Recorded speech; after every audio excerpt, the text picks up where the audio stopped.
Hello, hello, hello, hello, hello. One more time, I'm coming on to you today with a wonderful, great, and dynamic broadcast. Today is all about your marriage, your happiness, your joy, and your marriage getting better, better, better, sweeter, sweeter, sweeter. Hallelujah. Today I have a great man of God. I have a great man of God. He is Pastor William. He's going to come online and he's going to talk about how to make your your marriage and everything else better and sweeter.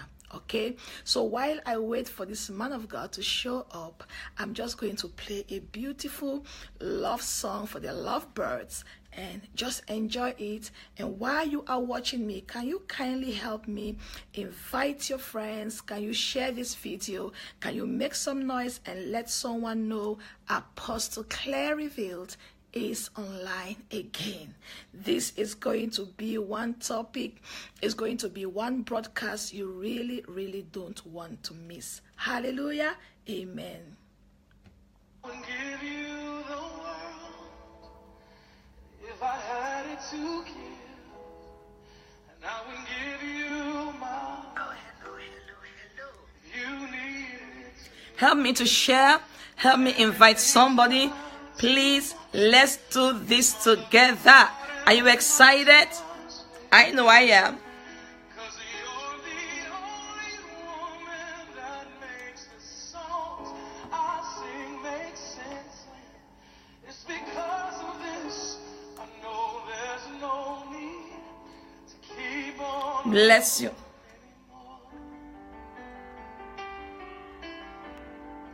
When you're everything that I ask God for, 'cause you're my soulmate. You were the missing part of me. You are my soulmate. You're the one that brought me to my knees. You are my soulmate, my soulmate. The one the Lord Himself gave me. Hallelujah. Where I'm weak, you are strong. So together we can go wrong. That's why God put us together. We've got all bases covered. Anybody excited? There's no one in this world, no, that could ever love me better through sunshine, stormy weather. You're the only woman that makes the songs I sing make sense. This becomes Help me share. Help me invite someone. Hallelujah. for me to keep looking anymore. I don't have to look anymore. Good evening, Tracy. That I ask God. Good evening, Paula. Oh, baby, you're my soul. Come on, help me share. Said you were the missing part. Get all the singles and married people online. My soulmate, my soulmate. You're the one that brought me to my knees. You are my soulmate, my soulmate. The one that Share. Thank you. Thanks for sharing. I pray everyone would just help me and share like you are doing. stronger than an ocean wave. And it's enough love to last us the rest of our days. You bring so much joy to my life. I see so much more through your eyes. Nothing's ever felt so right. Father, nothing's ever felt so right. You're the only woman that makes the songs I sing make sense. And it's because of this I know there's no need for me to keep looking anymore. 'Cause you're everything that I ask God for. Baby, you're my soul.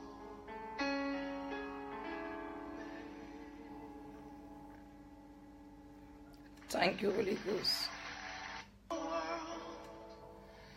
If I had it to give, and I would give you my life. If you needed it to live, my everything's not too much. Here's my love, my heart, and my trust. 'Cause you're the only woman. Help me share, help me invite someone, please. Makes sense. I'm looking for Pastor William. I'm waiting for him to come. There's no need to keep on looking anymore. When you're everything that I ask God for, 'cause you're my soulmate. You were the missing part of me. You are my soulmate. You're the one that brought me to my knees. You are my soulmate, my soulmate. Blessings, Angela. Come on, help me make some noise. I'm going to bring Pastor William in.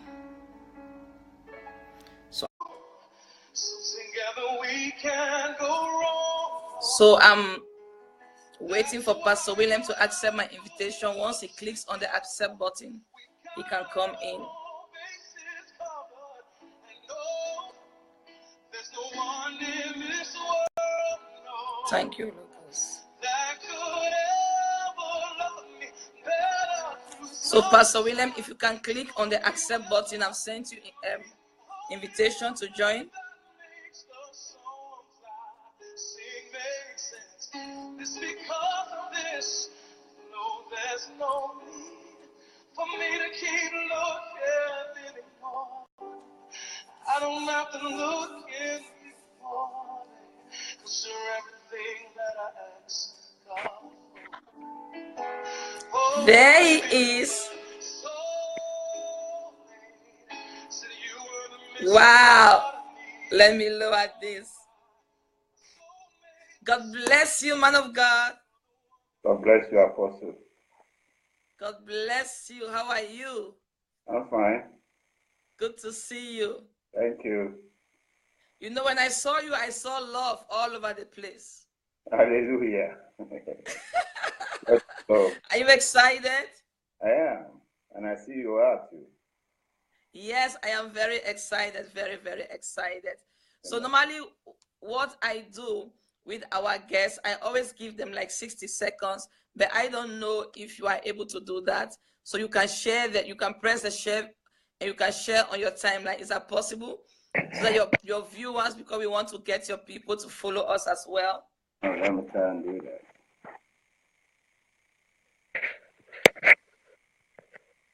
Maybe, I don't know, but if it's not possible, normally I use my laptop, or if you have two telephones, the other telephone may have Facebook, and then you can do it through the other telephone, if that's possible.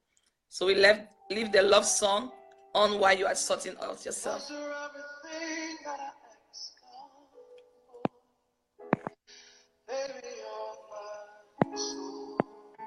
Oh, thank you, Holy Ghost. So if that's not working, Pastor William, it is okay. You the world. I hope it will. If I had it to give, and I would give you my life. You need Yes, you've shared. Thank you so much. my everything's not too much. It's my heart and my trust. 'Cause you're the only woman that makes the songs I sing make Wow, I'm so excited today, man of God. You know, when I was planning for this broadcast for someone to speak to the married people, I couldn't think of anyone better than you. You know, Thank you. at least within my network. Yes. Just can you just help us, man of God, to give us a little bit profile of yourself? Who are you? What have you been doing with your life so far? Can you come again? There was an interruption, please. Okay. I said, can you just tell us who you are, a little bit of profile of yourself? Oh, my name is Pastor Rotimi Williams. I'm the head pastor of the Potter's Hand Covenant World International Ministry in Eindhoven.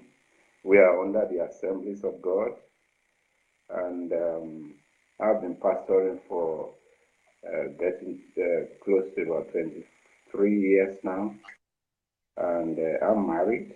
I have children. I'm a writer.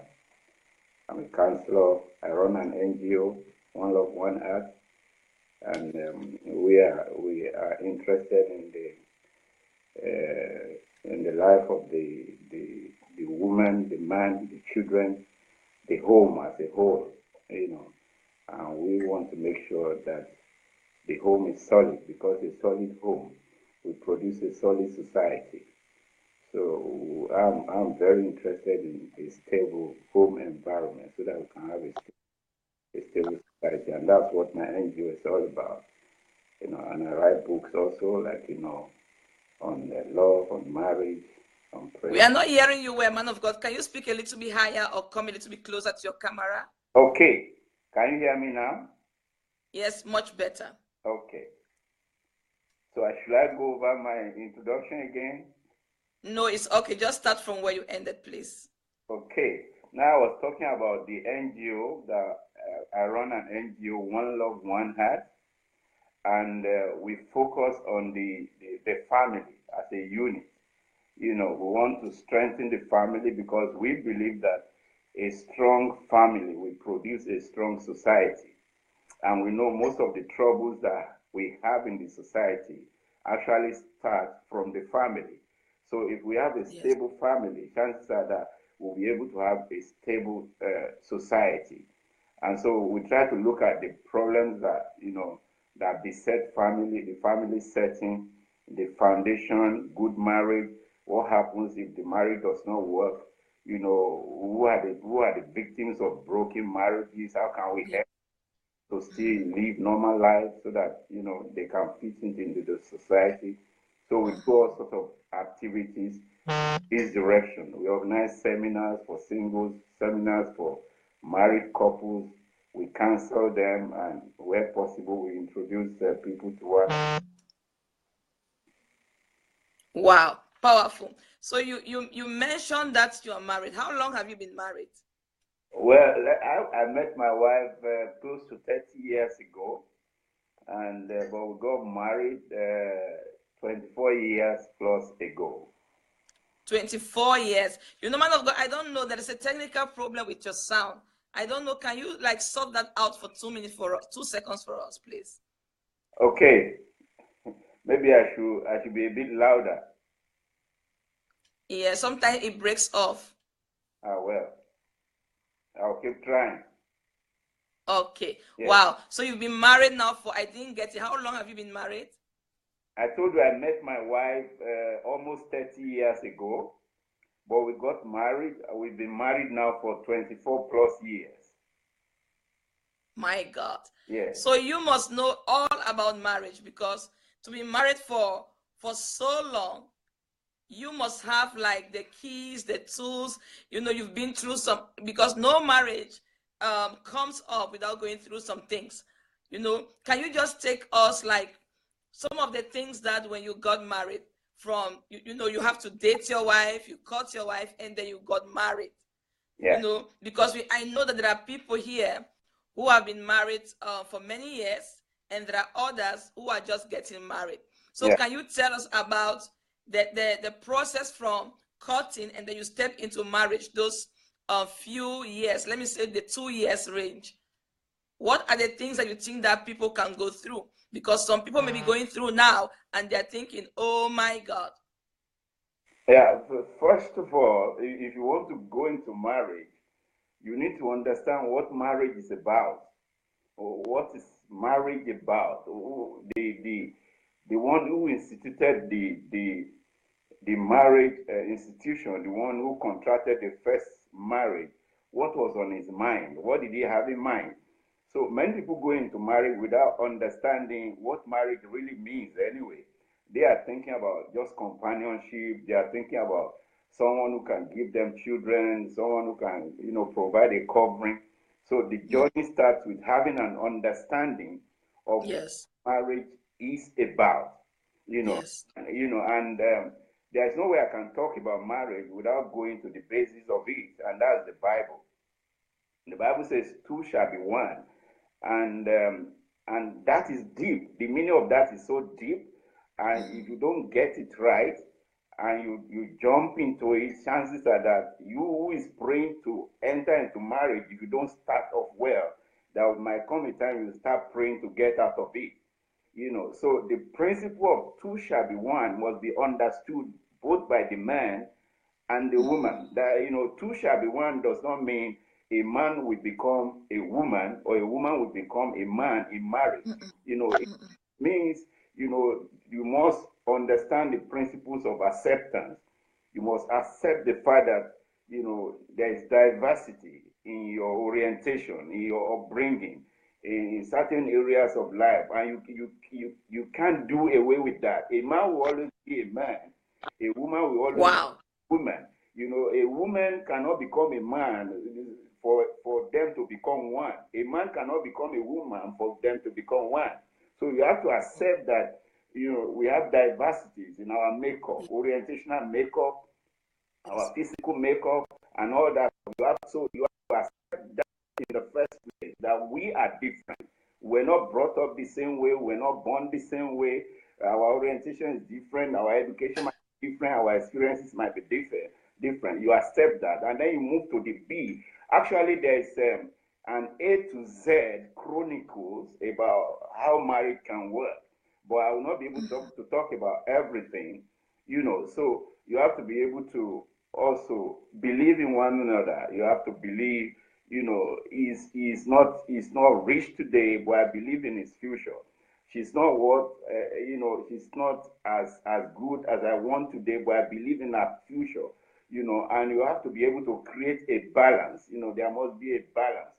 The man and the woman must be able to meet. There must be an equilibrium where you are able to say, okay, this woman is different from me, this man is different from me, but there are certain areas where we can meet, where we can melt together and become one. She likes this, I like the same thing, she likes that, I like the same thing. You must be able to create a balance.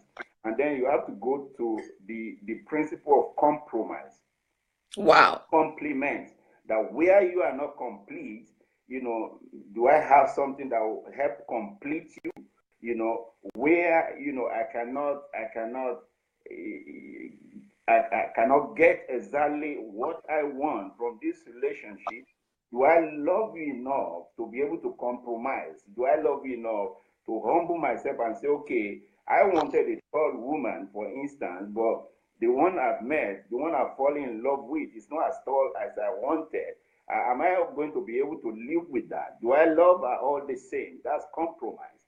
And you have to be able to complement, where there are shortfalls, where I'm short. Are you able to fill the gap for me? Where you are short, am I able to fill the gap for you? So it's a whole lot. It's a big volume. It's an encyclopedia, and you need to just understand what you are walking into before you walk into it. Otherwise, you will want to jump out of it. My God, that's a whole lot. Yes. So there is a proper foundation that needs to be laid first. Yes. So okay. So if you've just messed me up now because you went back to the foundation. you just went right back to foundation, because I know now, I know my people. So I see some single people online, and those single people may be thinking, okay, I also want to get some points before I get into the marriage. So can you just tap just like 2 minutes, just few pointers for those who are single, men or women? If you are looking for the right partner, godly partner, what are the fruits? What are the key things to look for just from the beginning stage? What are the things to look for? You just want to touch all area because you went right back. The first thing you must look for as a woman is, don't look for a good man. Look for a God man. Don't look for a good woman. Look for a God woman. Look for the God in the man. Make sure The one you want to marry has God, on his side and inside of him. And even though no man is perfect, no woman is perfect, but as long as you can identify that this man has God in him or this woman has God in her, chances are that even through her imperfection, she will always come through. Yes. He will always come through. And also, don't rush. Marriage is a lifetime thing. Yes. It's like cooking a pot of soup. You don't finish what you are cooking just by tasting and tasting and tasting it. You take your time and cook the soup and make sure it's ready before you start eating it. So take your Wow. time, don't rush, enjoy good courtship. Enjoy good courtship. Get to know each other's differences. What do you like? What do you not like? What provokes you? What makes you happy? And then everybody has a picture of what he or she wants in life. Check your picture out, and you might not be able to get what people call Mr. Right or Mr. Perfect, but if you are able to get one that fits into the picture of God's will for your life, I'm telling you, you'll be happy. Wow. So you need to look. It's not about looking to what people think, but it's to look at the picture of what you desire Yes. and see that everything you desire in that picture is in the picture. Yeah, you have a picture of your future, and so when you are seeing somebody, you must be able to see your future in that person. You have to be able to see the picture of your future in that person. Even though the person does not look or fit exactly into the picture or right now as you are looking, but you must be able to see deep down that my future is in this picture. And then you go, and that takes time. Marriage is a process, like I told you. It's not about falling head over heel Yes. because you see, the right figure at a party or at a gathering, and you walk up to a girl and say, "I love you." Love doesn't come that cheap. It takes time to happen. So you must take your time and make sure you get those things that will make you happy. Make sure you can see them in that person before you even start talking. You just said something powerful, man of God. You said love doesn't come that cheap. No. So are you trying to say that people who get into a relationship, especially marriage, or they are courting already, and they're already saying, "I love you, he has to love me." It doesn't. So you have to have a period of time before you can really say this is love, or what are you saying? Is there anything the Look, person can do for that love to come? Or, I mean, I don't understand. You say love doesn't come that cheap because so many people, they meet 1 week, 2 weeks. Oh, I love you. And then there is a misunderstanding. And then when the person does something, they say, "Oh, but if you love me, how come you did that thing?" So are we confusing being in love and love? Are they two different things? How do you see that? you are even being generous with your qualification, with time qualification. That some people after 1 week, 2 weeks, they'll start confessing love.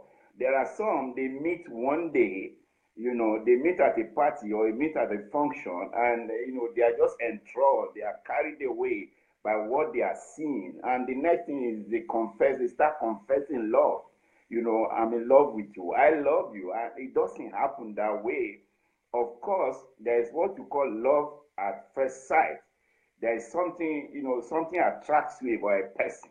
And because of that thing, you are attracted to that person because of what you are seeing. It could be beauty, it could be status, it could be education, it could be anything. And then that thing attracts you to the person.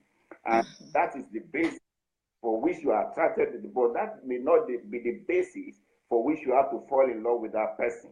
It could draw you to that person, and that is what we call erotic love. Love that is evidence based. What you can see about somebody. That is erotic love. You can also love a person because it's your brother or it's your friend or your neighbor or your brethren in the church. That is not the love we are talking about. That is filial love. That is brotherly love. But there is a kind of love that incorporates the erotic feeling, the brotherly feeling, and of course the godly feeling. We call that pragma. And that is the kind of love that projects you into marriage. You cannot just walk to somebody and say, I love you, because by the time you have come to terms, with loving a woman or loving a man, you will start finding it difficult to even explain why you are in love with that person. Because it's a whole lot of things. You will not be able to say, I love you because you are beautiful. I love you because you are vocal. I love you because you are popular. No, you find it difficult to be able to explain the reason for love other than love itself. Wow. So you have to walk through it. You have to work for it. You have to take your time. You have to build it up. It's like a house. You can't just start building a house from the roof. You have to start from the foundation. You have to be a friend, befriend somebody. If you don't marry your friend, at the end of the day, you'll be frustrated. My God. Wow. So it's important to look for friendship. You start by being a friend to somebody. Wow. You just talked about so many things. You talked about philia, the brotherly love and all of that. You spoke about eros. I think a lot of time people are confusing the different levels and dimension of love. And we also have agape love. And that's the love that God gives all of us to be able to love all mankind and love God himself. So, so are you trying to say that oftentimes we confuse the eros, which is the romantic love with feelings and bubbles and all of those things when we meet somebody, with the agape love and the brotherly love that we need? So then, because the eros comes and goes, isn't it? The eros, I want to believe that it comes and goes based on emotion. But the agape love or the brotherly love, the philia and the rest, is the one that stands, the test of time. Yes. Is that what you're saying? Yeah, you are correct. You cannot build marriage on eros alone, because what happens if the woman loses her beauty, if the six-pack, you fall in love with becomes one pack, what will happen? If the riches you fall in love with take a flight and the person becomes poor, what will happen? If the tall, handsome man becomes crippled, what will happen? So you cannot build love on erotic feelings alone. It is more than that. Although the marital love includes the erotic feeling, as it were. I'm not saying it is evil, because you must be able to have, erotic feeling towards your partner, but it is not the basis upon which you build marriage. You can also not build marriage based on brotherly love alone. You can love your brother, but you don't necessarily have to marry your brother. You can love you for being my sister, but it's not the reason I have to marry you. But in the process of marriage, if I marry you, I must be able to also see you like, well, you're my sister. So the filial love also comes into marriage. And then the agape love is also incorporated. And that is when you see God in your relationship.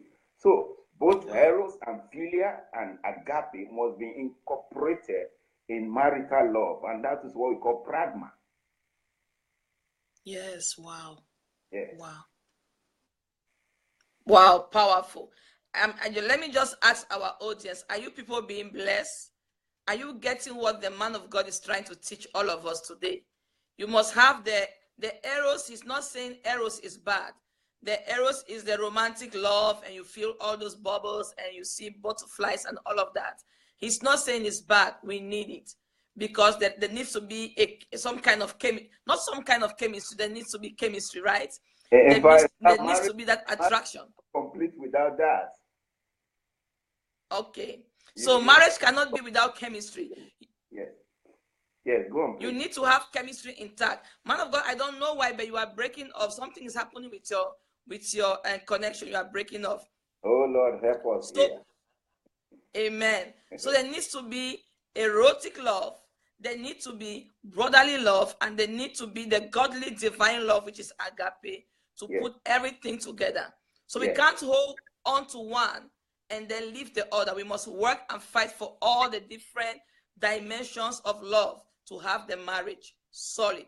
Yes. So now, man of God, for those people who they are married, but they are just like 2 years married, and they are facing difficulties. They've come from the hype, the arrows, and all those butterflies, and now they step into the marriage. They are living together, and they begin to see things, and they are thinking, "Oh my God, this is a process, right?" What do you have to say to them?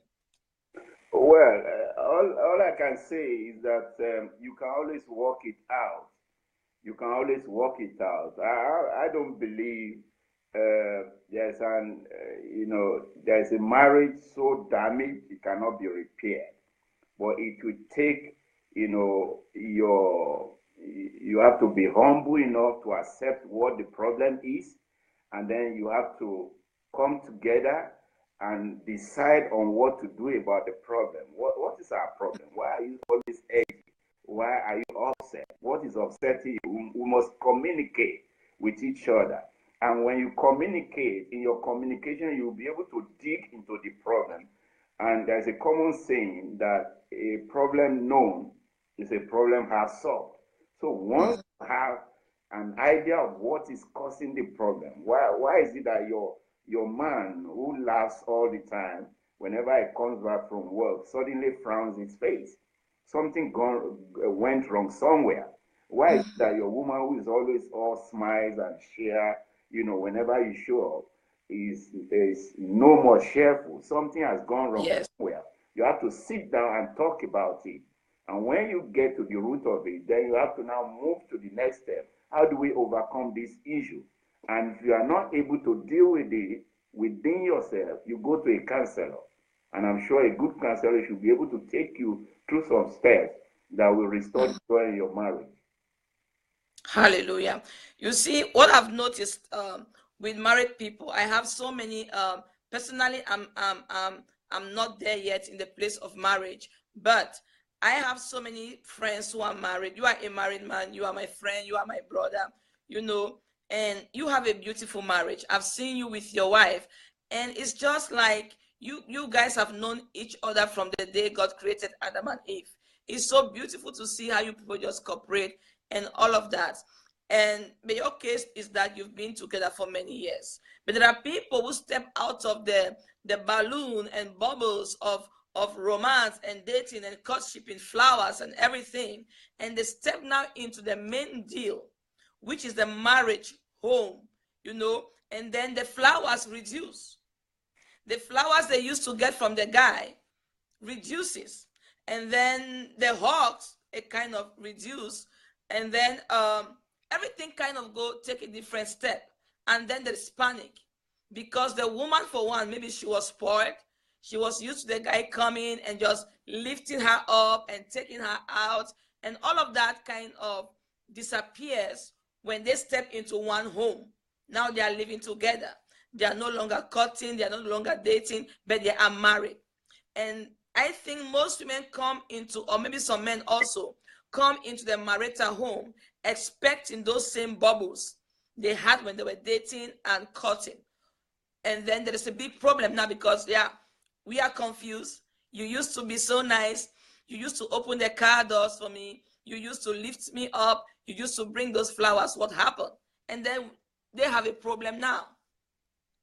So what do you have to say to those young couples who are they are in this process this time, and they are facing those challenges? What are the tips? What can you say to them? Yeah, the problem is that many people put so much effort into trying to contract a relationship, much more than they do into the relationship itself. But, building a relationship is a continuous thing. It is not just about winning somebody's heart and then it's over. No, you have to keep winning the person's heart every day, every day.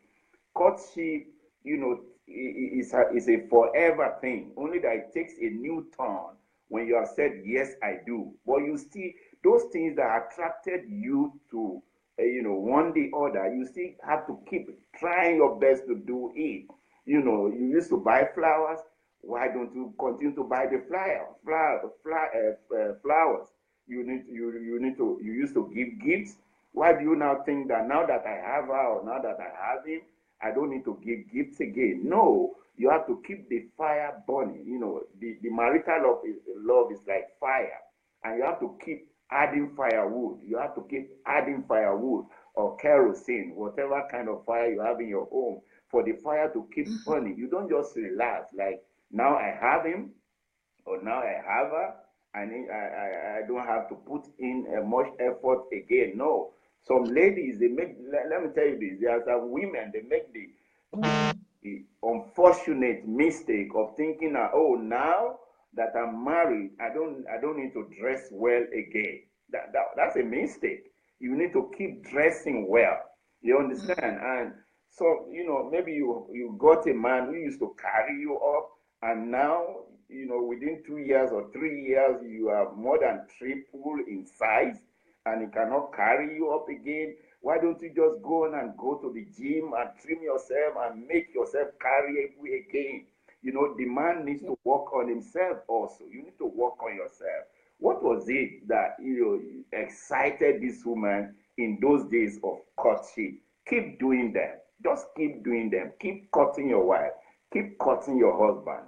Keep writing the love letters. Keep sending the love poems, and then all these things will come together to keep the fire burning. And of course, as Christians, you have to keep praying also, commit your relationship into the hands of God, because challenges will always come. But if you stand well and God is in it, you will go through and move to the next level. Wow, powerful. I just so love what you said. You said that people put so much effort in getting the partner. Yes. Women will dress nice, put the hair, get the Brazilian hair, go to the gym, Correct. and then they got the man. The man will do whatsoever it takes to get the woman. Yes. And then once they are married, they kind of just relax. They think, okay, now I'm married. I don't need to do all of those things. And then you said, keep the fire burning. Yes. So the key word here for those who just got married and for those who have been married for a longer time, the key is to keep the fire burning. But is that actually realistic?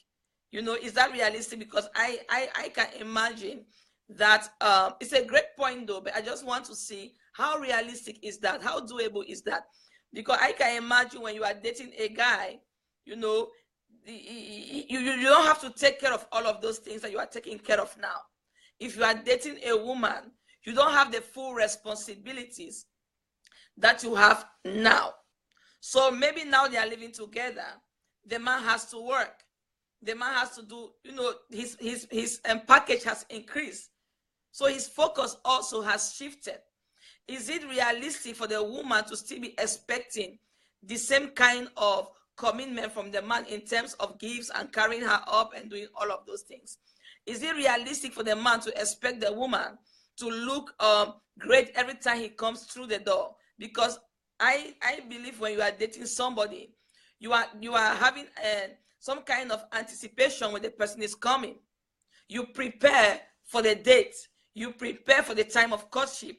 So when he is coming, you know that, okay, next week Paul is coming, next week John is coming. You will do your hair, you will prepare yourself, his special meal, all of that will be in place. It's like a special moment. And he also, because he knows that he's coming to see you, he has not seen you for a week or 2 weeks. It's easier to get a bunch of flowers. But then now you are together. He sees you every day. You have to be cleaning the house, jumping left and right. So it's possible that he may come through the door and sometimes your hair is jacked up. So is it really realistic to maintain that tempo, that momentum, and the fire? Is it realistic? Well, it depends on what you mean, really, because yes, we take so much care when we are courting, but when we are married, we should not totally drop all those things. You understand? And of course, I know that I cannot always see you, my wife. You cannot always wear the makeup. For instance. Yes. All the days we were courting, each time I saw you, you were wearing the makeup. I know that now that we are together, You cannot always wear the makeup. I have to see you in your natural state, and things like that. I have to see you when your hair is not looking so good, and that is where the principle of compromise comes in. You must be able to accept Okay. some things anyway, but there are certain things you can do, and you just have to keep doing them. You do them. You sacrifice for them. You don't have time. You are busy. Okay, but you had time. You were not so busy to look good and be loving while you were cutting. Why do you now suddenly do not have time again? You must create time for your home, because if that home does not work, it will mess up your job. It will mess up your social life. It will mess up everything you are trying to build outside there. So if you have more time for what is outside than you have for what is inside, you end up getting messed up anyway. Can I give you an instance, please? Yes, please. You know, how do I put this? Lord have mercy. What do I like in a woman? I had a picture of a woman. I had a picture of a wife before I got married. So I had the picture of, how I want her to look, the kind of place I want her to come from, and physically I had a picture and things like that. And one thing that I wanted in my woman was good legs. Whoa. Powerful. Do you understand me? Yes. But ironically, the day I met this girl, she was putting on trousers. I didn't see legs. I didn't see anything. She was putting on trousers. But I felt in my spirit that, this girl could be my friend and things like that. So I started talking to her, and I'm telling you, I chased after this girl for about 2 years before she looked over her shoulder to even see me, and things like that. But I took my time. Why? Because I had a very strong belief that this could be it. You understand? Now, by the time I got to see her legs, and I said, oh, wow, I love these legs. Now, what do I do? Now that we are married, I tell my wife, when you are home, can you please put shorts, wear knickers. You understand? And sometimes she's just too lazy to go shop for knickers. You know what I do? When I go to the market, I buy knickers myself. I put knickers in the cupboard for her. You understand? So, and when we were cutting, she was a student when I met her. I used to travel like 5 to 6 hours, to go and see her. Sometimes I will carry just two bottles of 2-liter cola or Fanta all the way from Lagos to be able to give her a gift. Sometimes I'll buy something small. I'll buy, I'll buy bread just to say, oh, hello, please, I just came to visit you. And now that I'm married to her, I still love to give her gifts. However small, I don't forget her birthdays. I don't forget important anniversaries, because I know that when I was doing those things, she loved them. And even though that I don't have time, I'm so busy, but I must create time to, replay those days so that the fire could keep burning. My God. My God. This is powerful. When you talked about the now you are putting my story on the tube. It's okay. It's helping somebody. It's helping somebody. Man of God, what is so powerful? Yes. You talked about having a picture. Yes. Having a picture is actually, in other words, you had a vision of what you wanted. Yes. So I think a lot of people get married or are trying to get married, but they have no picture. They have no vision. But you knew what you wanted and you went for it. So because you had a picture, when the picture showed up, you knew you found what you were looking for. Yes. And I prayed also. You prayed also? Oh, yes, I did. I prayed. Wow. So prayer, you have to have a vision, which is a picture. You wait upon the Lord, and then the picture shows up and you pray. But then even when you found what you were looking for, you had to wait 2 years. Yes, please. Can you talk about those waiting periods? Because let me talk about me. I am so short-fused. I don't know about waiting for somebody for 2 years. Yeah. You are talking to somebody and they are showing no interest. Mm. And you think, okay, this is the one. But then the manifestation in the natural, in terms of their reaction to you, it doesn't line up. I think some, because now we are just combining single and marriage together, because you have to be single to walk into marriage. Can you speak to those people who said, okay, I don't have the time, the patience to be waiting for this person. I think they could be the one, but their actions are not lining up, so I'm moving forward. But you waited 2 years. Can you talk on that? The waiting, the patience, and the praying and holding on to what God has shown you.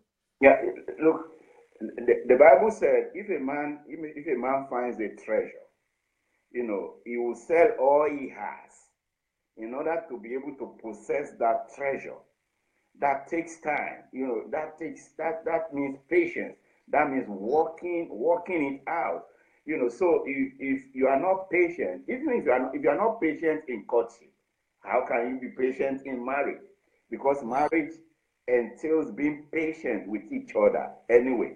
So if you cannot wait for her, if you cannot wait for him, my question is, what's the hurry? You are going to live with this person for like forever. So if you have to spend 2 years, chasing after somebody that you will live with forever, I think is worth the trouble, is worth the sacrifice, So once you see the light, there's a light shining there. And I think this light is for me. However long it takes you to get the light switched on or to get the light brightened up, you should be able to wait, and take your time. You understand? Because at the end of the day, if you rush into what looks like light, but is actually a reflection, my brother, my sister, you will start praying to get out fast. So it's better you take your time, and just be patient, because those who are not patient, if you are not patient with somebody you have seen and you think fits into the picture of your future, chances are that you will leave that person and rush into somebody that does not fit into that picture. And then you make the first mistake. And then the foundation becomes wobbled. And then the building itself will not stand. So patience is golden if you are talking about marital relationship. Yes. Wow. But I love also what you said about the man who found a treasure, selling everything he has to possess the treasure, right? Yes. So in order for someone to have that that patience and whatever, they have to first be able to see the treasure, right? Yes, please. So when you find the treasure, then the next step is you be patient no matter what happens. Yes.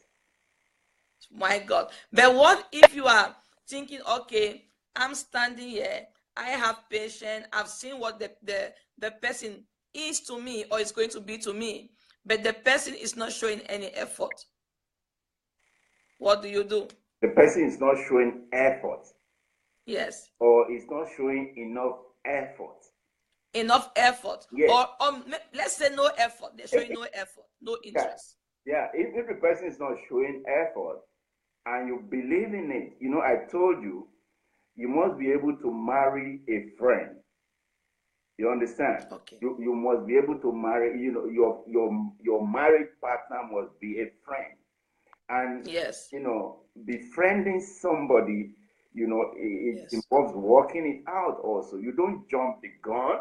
You take your time. You don't meet a woman, on Monday, and on Friday you start talking about, I want to spend the rest of my life with you and things like that. You don't even know her. You don't even know how she got to where she is.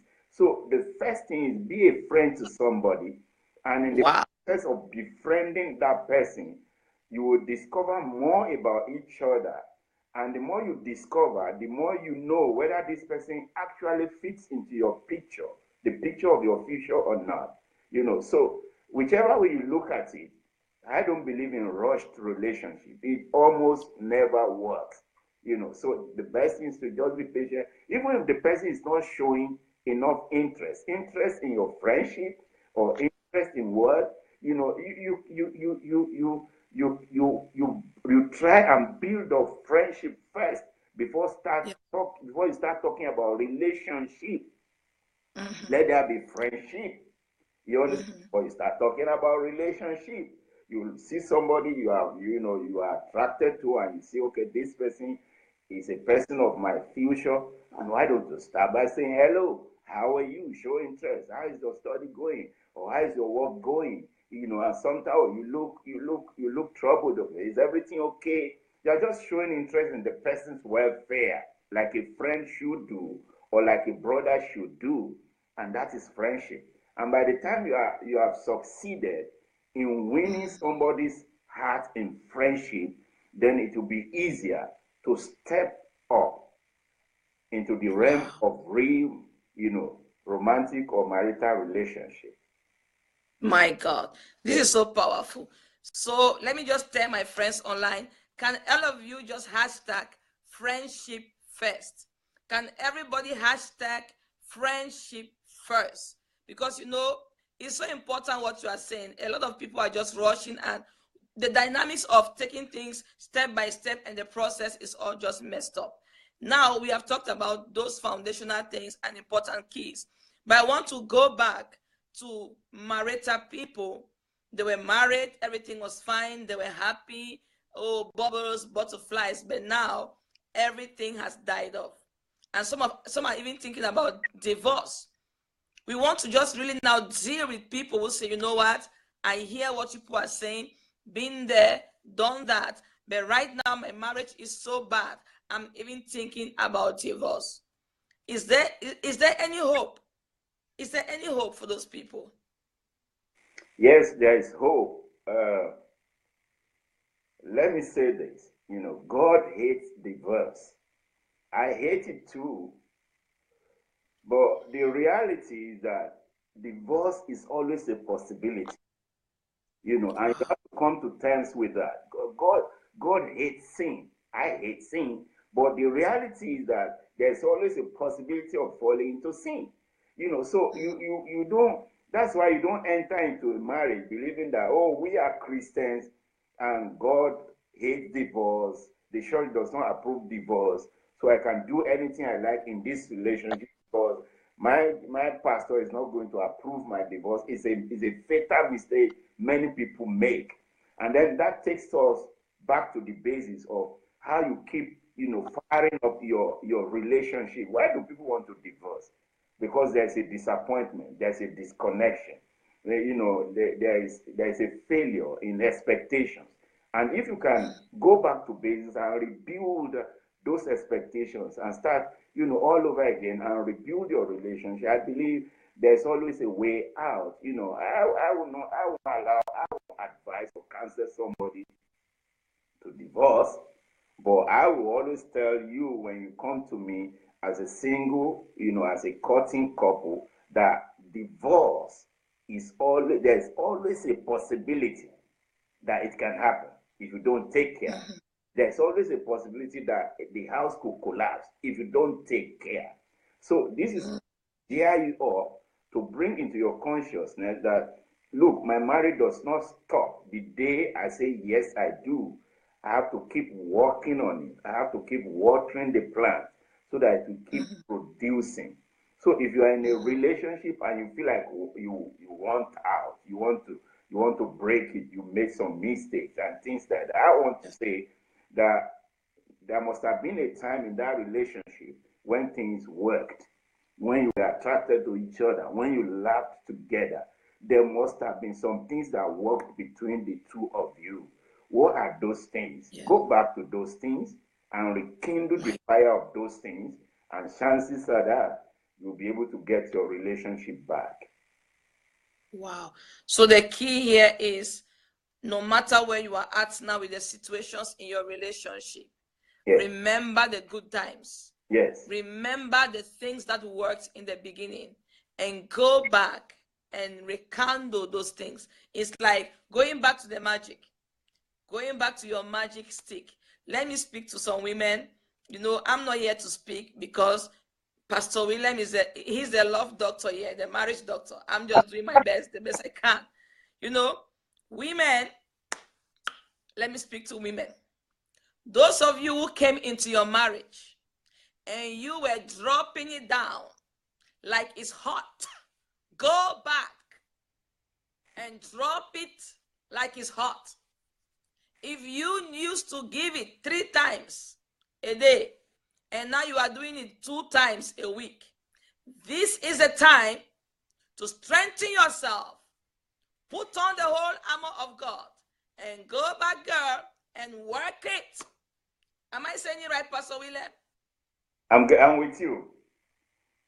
You are with me? Yes, please. Go back and work it.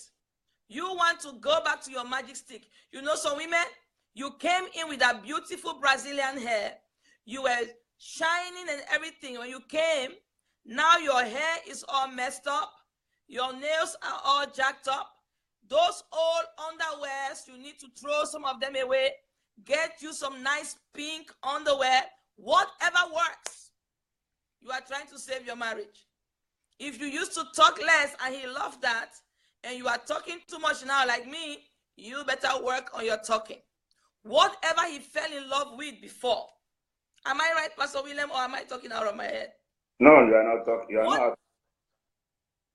Whatever used to work before, the thing that a man was attracted to in you, go back and pick it. And some of those Holy Ghost songs you are playing in your bedroom, now that your marriage is in trouble, now it's time to bring in some LL Cool J. Are you hearing me? Go back and do something. The Bible says, this man of God, sometimes we spiritualize a lot of things. It's when the enemy comes in like the flood, the Spirit of God will raise up a standard against him. Let me break it down to the married people. I am not in your boat yet, but I'm not ignorant. How do you raise up a standard? You don't raise up a standard by doing the same thing. It means you take the warfare to the next level. If you are a married woman and your husband is after them skinny ladies, and you're getting yourself a little bit larger, if your territory has grown above capacity, this is the time to hit the gym.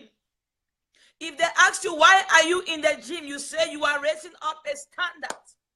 If you never played R. Kelly in your bedroom and your husband comes home and says, what are you doing? Just tell him, honey, I'm raising up the standard. You taking the battle to the next level. Don't be playing and I surrender to the Lord. In the time of this kind of warfare. So we need to use wisdom to tackle certain things. So go back to those things. You know, man of God, can I tell you a secret about me? Tell me, please. Let me bust some secrets. There was a time when yours truly was in love. My God. Wow. I was in love. Wow. Yes. And I remembered all the little love songs I used to know when I was younger. So I began to every morning I will send this little love song to the guy. And he will be like, wow. Some of you are like that when you are in love. You are childlike, you are playful, you are sweet, you are honey, butterfly, and all of that. You are mango and papaya put all together. That's you. But you've come to your marital home and you've become a sour lemon. Go back to being mango. Go back to being Fanta. I'm just saying it in my own terms, my own language. Pastor William here, he's the master, so he has a particular way of saying it, but not clear reveal. All of you know me better than this. Better by now. Hallelujah. Go back, make your marriage sweet again. Put the honey where the honey needs to be. And for the men, you know, some women are looking at this six-pack young guys with their hair. You know, now the men can shave their hair and put a nice style in it. Some even do their eyebrows and all of those things. Some men need to upgrade. Some men need to get to the gym. If the woman came to you and you had those 5 or 6 packs, 7 packs, and she was like, oh, and she used to rub your belly and say, oh, honey, I really love your 6-pack, and now you have 1 pack. Man, oh man, my brother, this would be the good day to try some gym. Yeah. Biceps, all kind of stuff, do something. What are you doing? You are taking the battle to the next level. because there's a Goliath trying to eat your banana and you trying to save your banana. Women, all those nice, pajamas you used to wear, those nice, lingerie. We don't talk about that in church, but it's necessary. And you don't wear those lingeries no more. This is a time to hit the shop and get some of those cute lingeries. Don't wear them to church, but you can wear it in your bedroom. Those are little ingredients you can use to make we are talking about marriage, making your marriage sweet again. Those meals you used to cook, the sweet food you used to cook, special dinner for your husband. Why did you stop?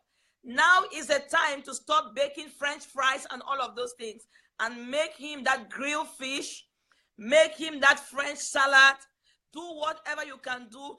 Surprise your husband or your wife. Take them to a private hotel somewhere. Women who have children, get a babysitter. Man of God, am I talking sense? Can you just add onto this all those little cute tips that they can do to just enhance things? Can you help me here? Because I'm here all by myself, so I shouldn't be even talking anyway.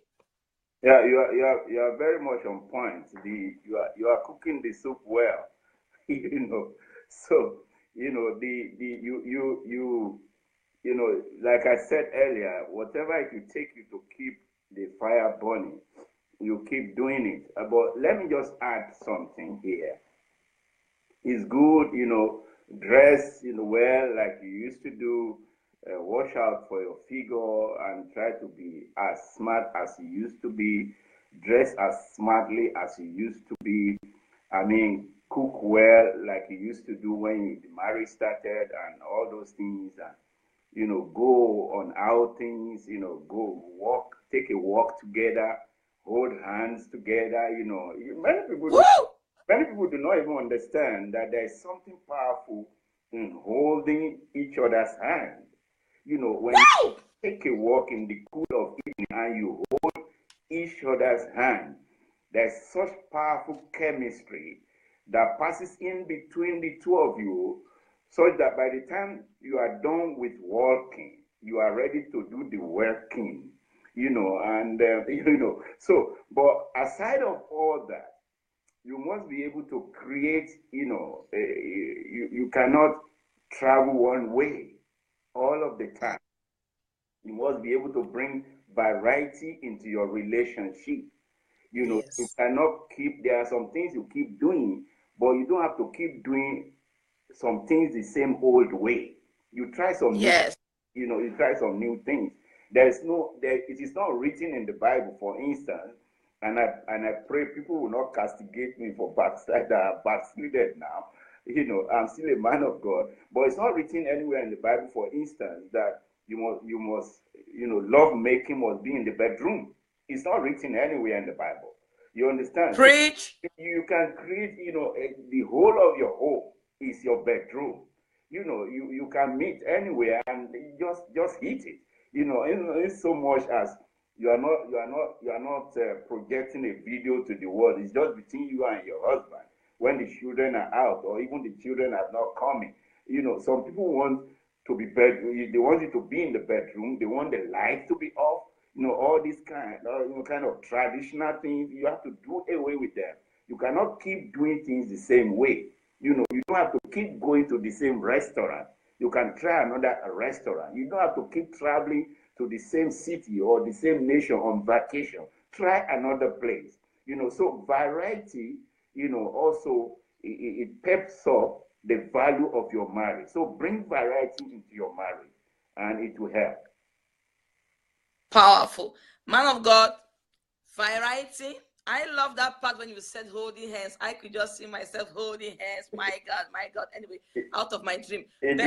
But that was beautiful. That was powerful. Holding hands. I love that. You talked about that, the chemistry that passes, the energy, the flow that passes when you can just hold each other's hand. Some people don't hold hands anymore. What about when I used to be in love 1,000 years ago? Looking into the person's eyes. Those are things that some people take for granted. But you see how you are positioning yourself, because you can feel me, Yes, look into people's eyes, your lover's eyes. Man of God, is there a magic that happens if people can connect like that? Looking at, in marriage, there's what you call, you have to be able to create such your personal language, Woo! as a man, as a woman. It is possible that you and your wife, you are in a party, for instance, or in a program, or in a reception, and the two of you can be communicating, and people do not actually know what you are talking about or what signs you are giving, but you are communicating. You have to be able to create your own language. So when you see my eyes, you must be able to understand what is that look he has in his eyes? What is that look she has in her eyes? We're in a party, we're in a reception, and I want us to go home. And I look at my wife, and she can virtually understand that it's time to go home. So you create your own language, your body language, your verbal language. You rename each other. Okay, she's Claire, but now that she's my wife, I want to call her Brown. I have a son who called his wife Brown Sugar. She's now Brown Sugar. She's now, I call my wife Baby. She's now my rose or my flower or my bees. And then the woman should be able to rename or rechristen the man also. Oh, my marshal, my lord, my guy, my man, my this. These are things that help to pepper your marriage. You understand? You create your own language. So if you are sitting, I'm sitting across, from my wife, and I start telling my wife, oh wow, I just feel like, I feel like playing football tonight, or I feel like traveling to Israel tonight. I feel like seeing Jerusalem tonight. And people who are sitting around might think, oh, he wants to go on a visit to Jerusalem. But my wife understands what I mean, that, okay, it is time for us to go, go do the other business that only the two of us can do. So you have to learn to create your own language. So you create signs, you create verbal language, you create physical language, you create, all sorts of languages that only the two of you can understand. That even when the children are there, you are talking, but they don't know what you are talking about. Wow, that is so powerful. Man of God, this is going to bless a lot of people, because we have some people online now. But what happened is, people go and check out the replay over and over and over and over. So I know a lot of lives are going to be helped. Marriages are going to be blessed. I want to go into the dimension that is troubling a lot of Christians. Sexual communication. People do a lot of things in their marriages, and that's the part that there's still like a taboo upon that word. It's like a curse word. Every time you say the word sex in the Christian setting, people go like, ah! But God created sex. It wasn't meant for those who are fornicating or whatever, but in the marriage setting. How important is that part of the relationship? Because I want to believe a lot of people are neglecting that. I remember some time ago, I was counseling married women, and they would tell me, yeah, because I have a baby.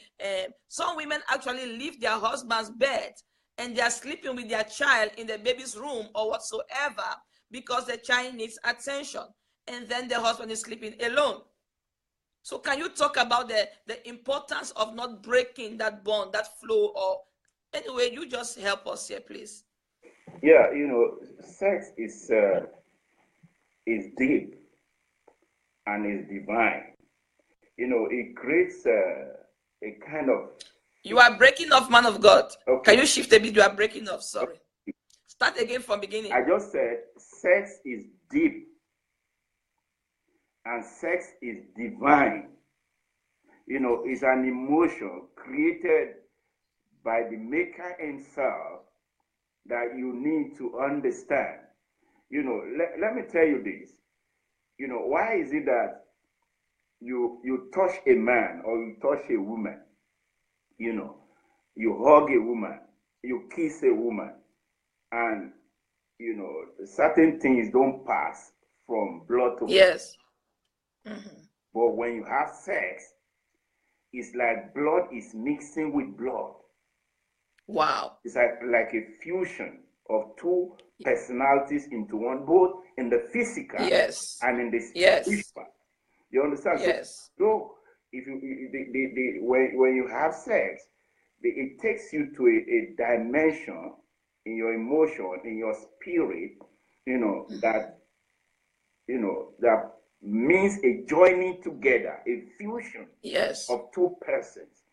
And now, Yes. when you joke with that, when you don't take that serious, when you take it for granted, hey, you have to understand that a man is created to crave for sex. A man does Wow. have, thousand, like he said in Netherlands. A man is not created to be on vacation. And that is why a man does not have period. A man does not experience periodic, sex. A man does not have cycle. A man is an all-rounder. Are you listening to me? A woman is created to have cycles. So which means there is a possibility that there will be certain times in time, there will be certain times that the woman is not just in the mood. It's not just emotionally okay. It's not just physically okay. You understand? For the man is always ready. The woman has a different nature. And so you as a man, you must understand your woman. You as a woman, you must understand the man. You must understand that if he comes asking for sex every time, it's not that he's possessed with a demon. It's not a demon. That's the way he is made. That's the way he is created. And so you must be helping yourself as a woman to make sure you do your best to satisfy that hunger. Do you know that actually that having intercourse is not all that romance is about? You can have romance. You can have romance without even having sex itself. Holding hands, hugging, even though the woman is pregnant or the woman has just given birth to a baby, you can still get some satisfaction, romantic satisfaction, just by holding hands and hugging and kissing and without even having sex. But sex is so vital that if you throw it away, I'm telling you, you might just be throwing your marriage away. And so the woman must take it serious, a man must take it serious. Now, what puts me on? What puts my wife on? I must be able to understand that. I must be able to understand her body structure. Where do I touch that turns her on? What do I do that puts her in the mood? What do you do as a woman that puts your man in the mood?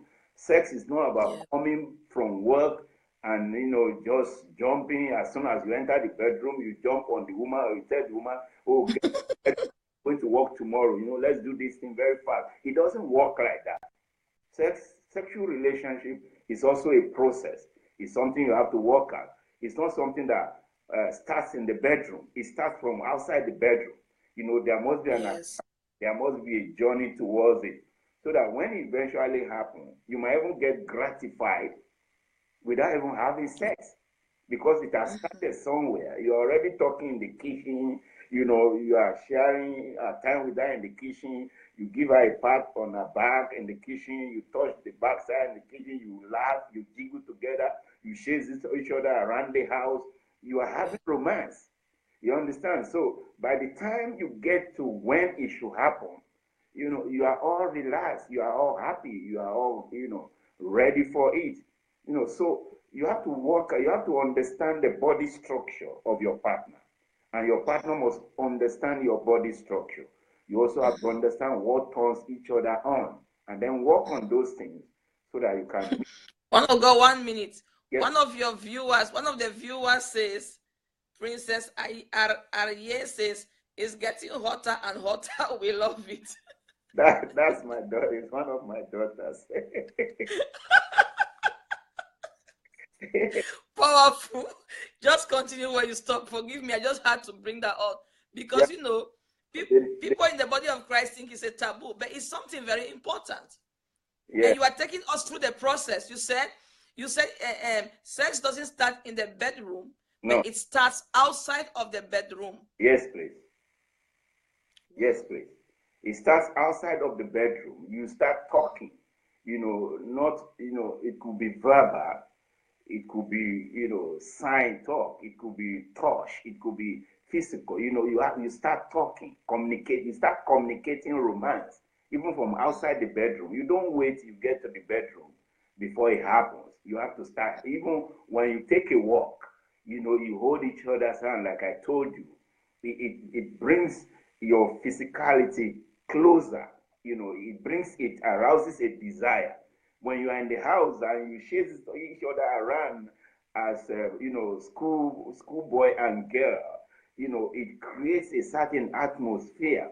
Yes. And then another part, that people don't seem to, take serious, as it were, and that is the power of laughter. Wow.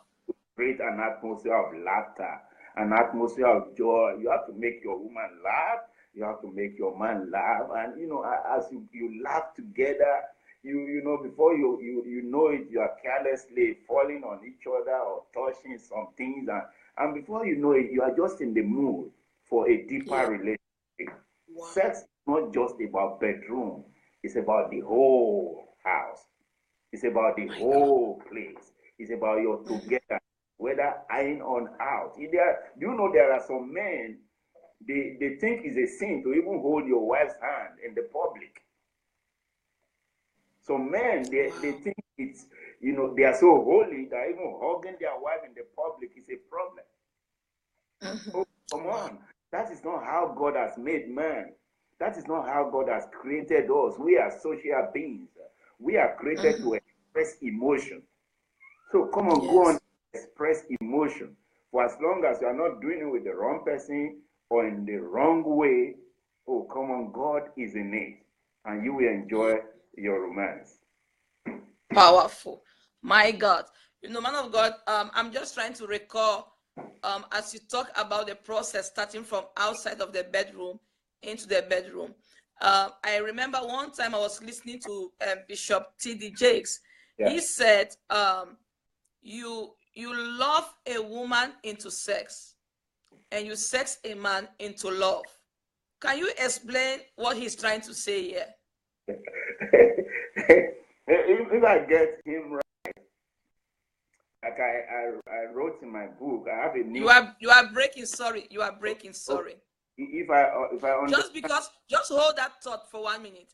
I want to ask our viewers, please, if you are watching us and this is blessing you, I kindly ask you to share this on your timeline.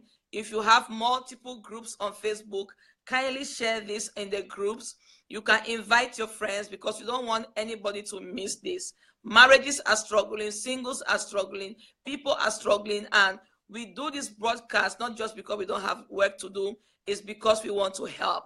So the least you can do for us right now, while you are sitting here watch us, is just a little thing to do, to press the share button, and this will be shared for everybody to be blessed. So, man of God, I asked you a question before, and I pray your thing wouldn't break off. T.D. Jakes said, you love a woman into sex, and you sex a man into love. To me, it seems like a big mathematics. Can you just break it down for us? What is he trying to say? Well, I wouldn't know how you interpret that mathematics. But let me tell you what is written in my book. I have a new book that is about the hit the stand now, about love, about sex, about marriage, and things like that. I wrote that man is a head being, and woman is a heart being, and that is why, some things happen, or a man engages in sex with you, and then the next minute is snoring, is asleep, because he's satiated, he's satisfied. And while he is asleep, the woman is still there meditating on what just happened and things like that. And that is also why the man engages in intercourse with a woman and is gone. or the seed that the man drops, starts working some miracles inside of the woman. The woman's emotions are deep. The woman is an emotion being, is a heart being, and the man is a head being. The man doesn't have time to, spend on certain things.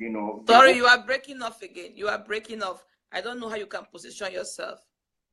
You were saying a woman is a head being, and a man is a head being. Women are emotional. Yeah, they are. And men are more. Okay, women are heart people and men are head people. Yes. Okay. Yes. So you will realize that the man, he goes into things most often with his head. But the woman goes into a relationship with her heart. Okay. And that is why, you can easily break a woman's heart if you don't handle relationship well. And it is easier for a man to move from a broken relationship into a new one in quick time than it is for a woman, because a woman's heart is involved in relationship. Her emotions are deeply involved in relationship because she's a heart being. Whatever you put into a woman, whatever you sow into a woman, it germinates. It germinates. It becomes bigger and bigger. It is not so with the man. It is not so with the man. And so you have to understand that TDJ said you can love a woman into sex. Because the woman is emotion. The woman is about heart. So the more you show love to a woman, the more you pamper a woman with your love, the more you let her know that she's valued, you care, the more likely it is for her to open up to you. You understand? Because you can love her into sex. But the man is is highly physical. The man is quick. The man is fast.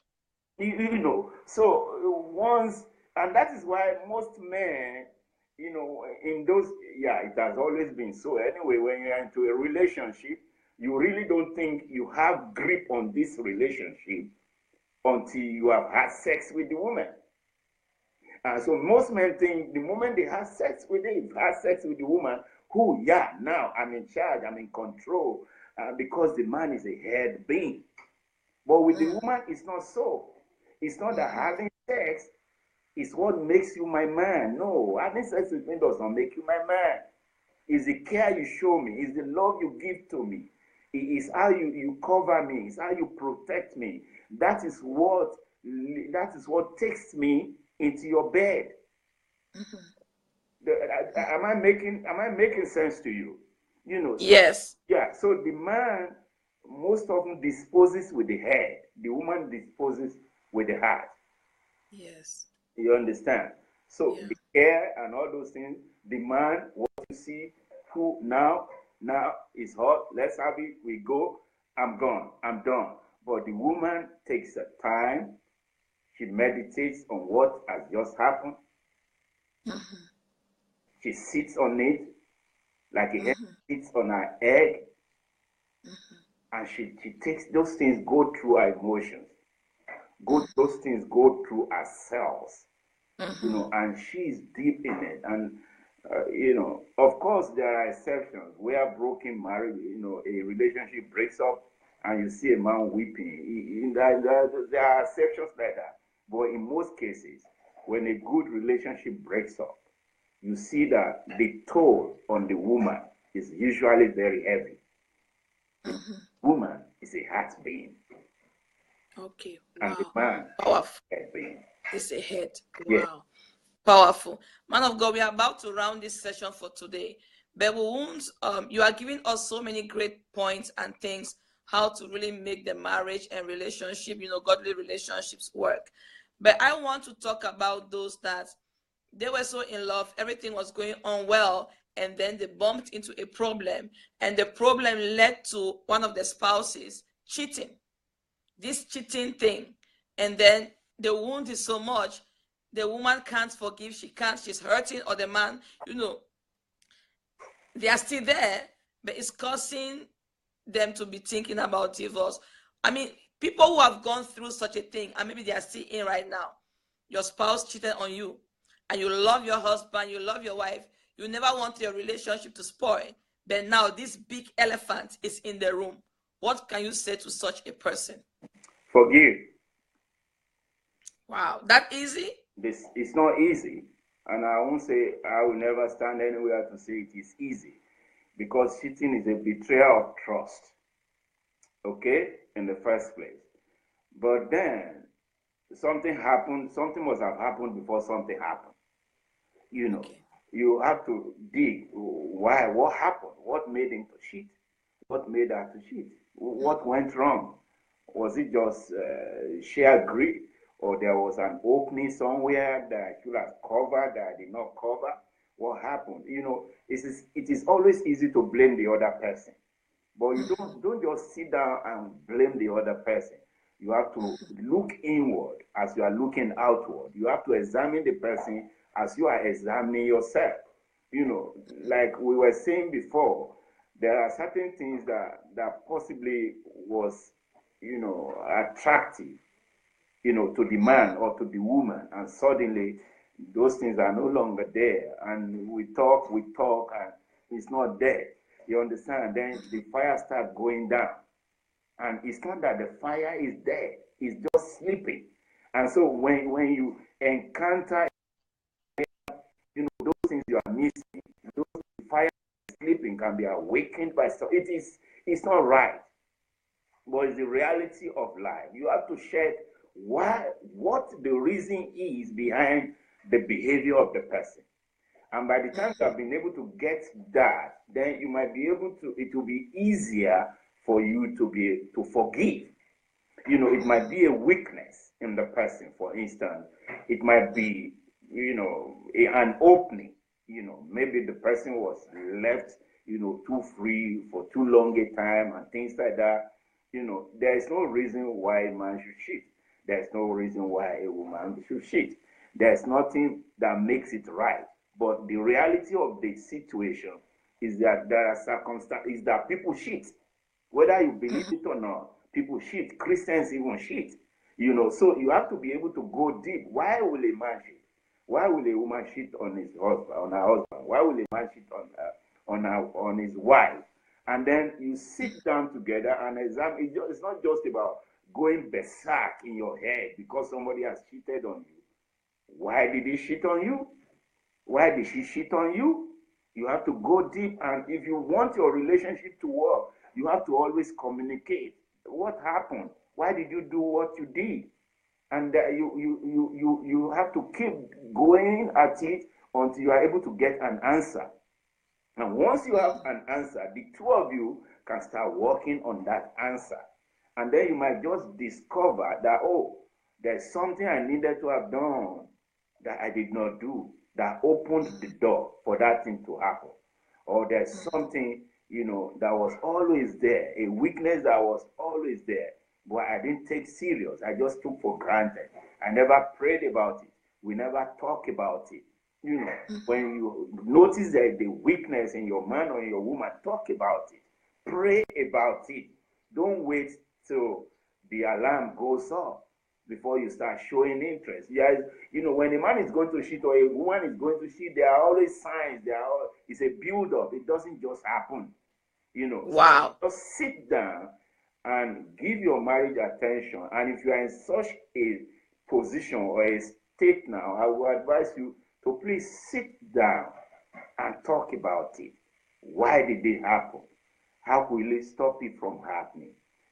My people say, you cannot throw the baby and the dirty water out because you have bathed the baby and the water is now dirty. You just throw the dirty water out and keep the baby. So if you love your wife, if you love your husband, remember that even the sheet is an imperfect person, just as you are an imperfect person. And in your imperfection, God still loves you. And each time you fall, He raises you up and bring you back to himself and embrace you. And that is what marriage is about. If anyone falls, the stronger one should just stoop low and lift the person who has fallen down up so that the both of you can stand. Hold your hands in prayer, support each other in prayer, and I'm sure there will be a rekindling of the fire. Amen. Wow. Powerful. I love what you said. Right on. You said forgive. Yes. Forgiveness here is the key. And then you gave the key as you were talking why one should forgive. There should be enough of love, because in the beginning we were talking that there must be friendship, there must be sisterly and brotherly relationship, and then there must be the agape love that covers the whole. Because arrows can bounce back and forth because of the emotional part of it.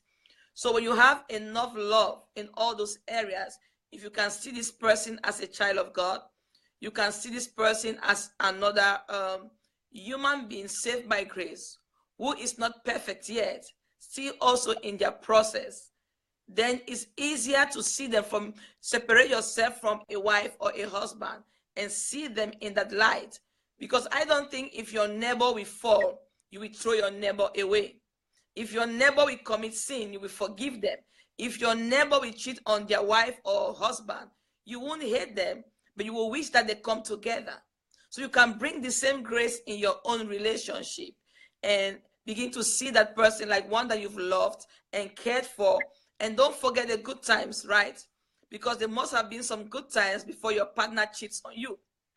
So you remember the good times, you remember the good sides of the person, and don't just hold on that one weakness that they finally show, but you remember all the other good things that can make anybody want to stay with somebody. So you hold on to those things and then fight with prayer and counseling and talking and try to dig down. Why did the person cheat on you? Why did my wife go astray? Why did my husband go astray? And if the other person is willing, then you can come together and begin to work on it.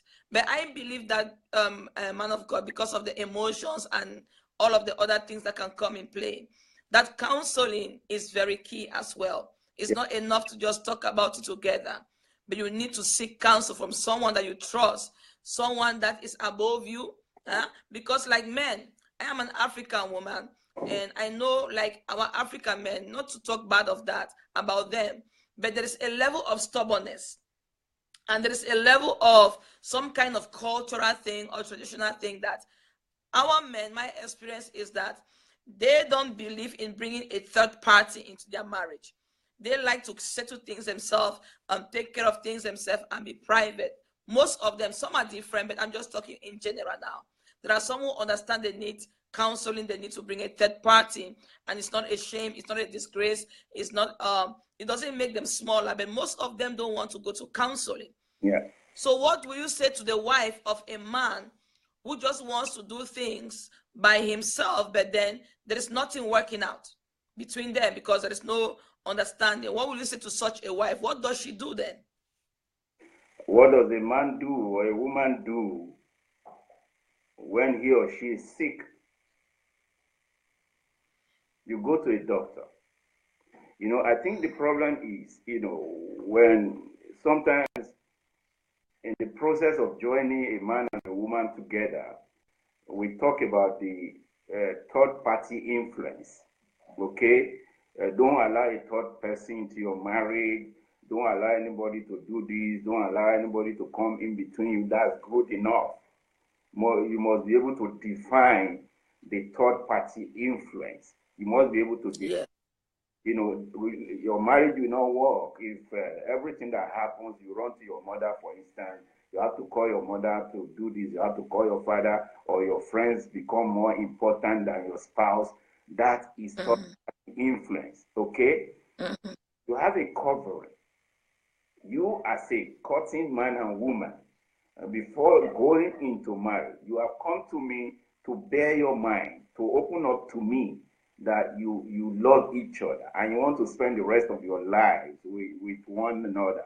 And I take you through some process of counseling. I opened the book of life, the Bible, and I showed you some things and what you should do and what you should not do. So why will you be afraid now, or why will you feel too proud now to come to the man you came to the first time?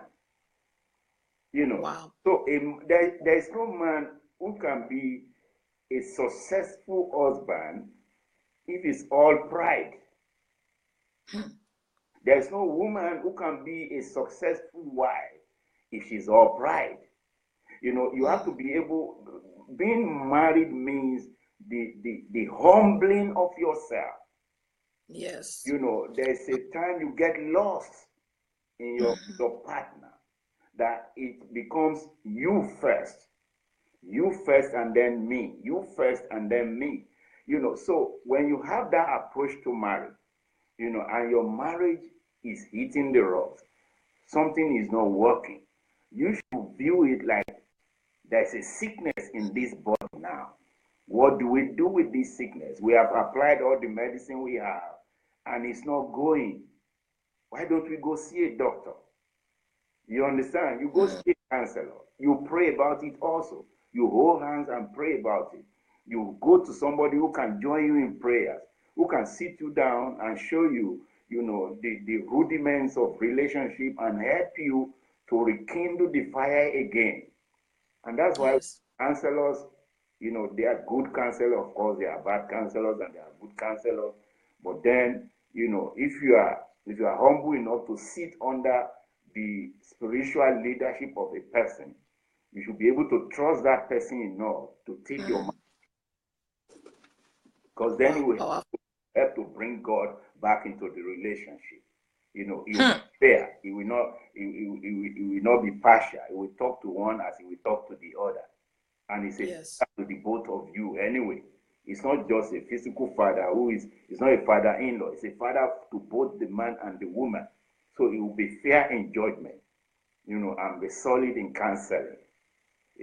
So My God. It's a very vital factor in trying to resolve difficulties in the home. The role of the counselor, it helps a lot. My God. Wow. Thank you so much, man of God. You said something powerful. I hope that people caught it. You said covering. A man and a woman in marriage should be able to have covering. So if there was a covering established from the beginning of the dating, the courting, through the marriage and everything, wedding and everything, now that they are married and there are some problems in the marriage, they shouldn't look too far in terms of who to counsel them. So the right person to go back to is the covering of both of them. Yes. And the person should be a fair judge. But now I saw a viewer just said a comment right here that said the key is for the other party to be willing, because you can be willing. Okay, your marriage has gone through some troubles. There's been infidelity, and you may be like, okay, I'm hurt, I'm disappointed, I'm discouraged, but still I want my marriage to work. And you want to speak with the other person, but there is no agreement. So how can you even start the counseling and everything in the process to get healed and your marriage repaired if the other person is not complying, if the other person is not accepting? The Bible says, how can two work together? Say they agree. So there must be an agreement before you can even go to see your covering. What if the woman wants to go to counsel, or the man wants to go to the counsel and the woman says no, or vice versa? Then where do you stand? The person who is willing can bail the cat. The willing party can go, tell the story. You can go to your covering and let him or her understand, this is what we are going through. We are passing through this, and my partner is not interested in coming for counseling and this, and I've been talking about it.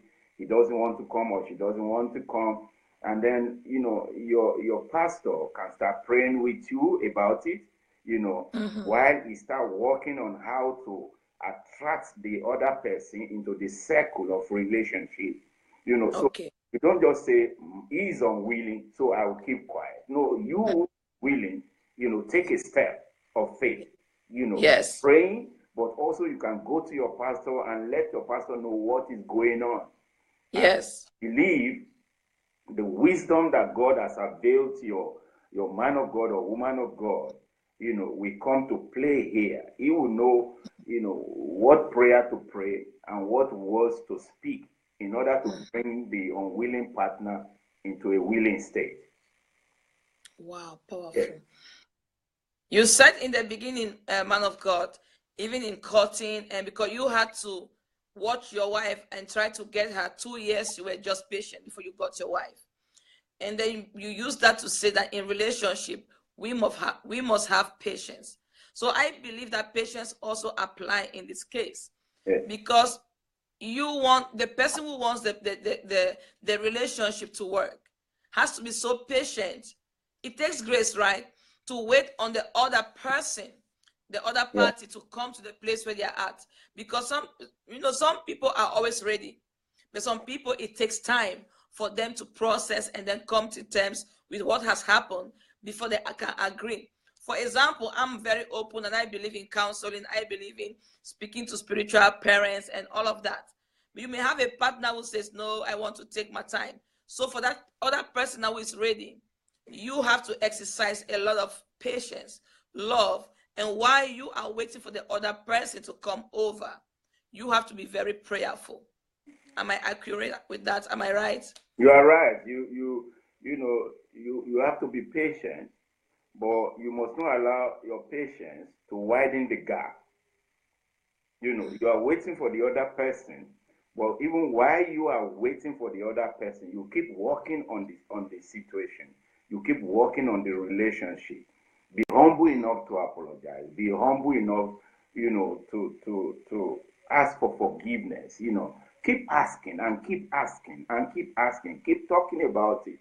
And I'm sure, you are not married to a demon. You are not married to Satan, who does not have the capacity to repent.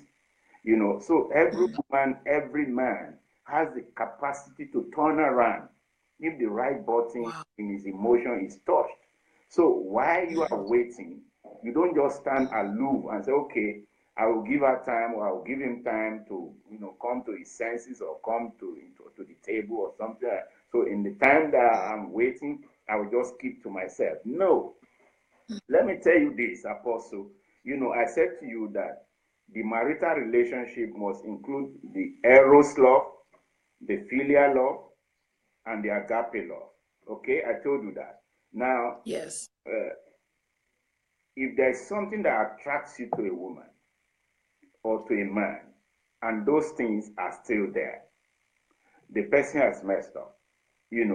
Maybe let's say is her beauty, for instance. She has messed up, but she's still beautiful, and she still attracts you in that area. You can't throw her beauty away, or you can't smear her beauty. It's still there. Okay? If you are in a relationship with a woman and you are friends, you have become like friends, or brother and sister, as Abraham said of Sarah. Now imagine that your own blood sister does something wrong to you. Can you drain the blood that runs in you and runs in your sister? Can you drain the blood out and say, now we are no longer brother and sister? No, you cannot. You must your sister will forever remain your sister. Your brother will forever remain your brother. Now, if you see your spouse as a friend or as a brother, as a sister, whatever happens, you have to know that there's a bond. Your bond is so strong that your emotions, your reactions cannot drain it away just like that. And thirdly, if you seek God in your relationship, and like I said, you know that you is angry, you are far from being perfect. You are still just working out your salvation with fear and trembling. You are not there yet. So why will you not forgive somebody who is in power? Wow. My God. Don't create gap. Don't give gap. Keep working and keep working on it. And I'm sure there will be a turning around. In Jesus' name. One viewer just asked a question. What about other person is not accepting his wrongdoing? Well, if the person is not accepting his wrongdoing, that means it's not provable. Okay, that means it's not provable. You don't take guesswork. Sometimes you suspect something is going wrong. Sometimes you feel that something is not right, but you don't have a proof. You just say, I just have a feeling that every time you come late, you are visiting somebody. Well, you don't have a proof. You understand? Okay, now when you talk about it, you talk about it, and let the person know why you feel something is going wrong. If there is a genuinity, in your relationship and love towards another, he might deny it for a long time, but you keep observing and keep telling him or telling her why you think something is going wrong. So Wow. at the end of the day, you will be able to tear the veil with your persistence, with your communication. You understand? Like, okay, why is it that, every day you are always happy to eat my food, but now you come, you don't even want to open my food, you don't even want to taste my food. You are always happy. Like I tell you, if you are sensitive in your spirit, if you are sensitive, you are so sensitive that you understand almost every emotional expression of your partner. When something starts going wrong, you can sense it. You understand? Yes. And you don't present a wrong, you don't address a wrong, by accusation. You don't use, you don't just, oh, I see that, now because you are coming late, I have concluded that you must be seeing another woman.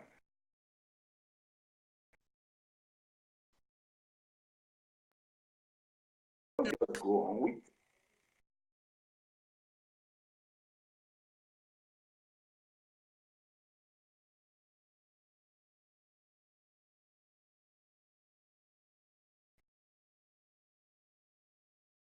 You feel the way you feel.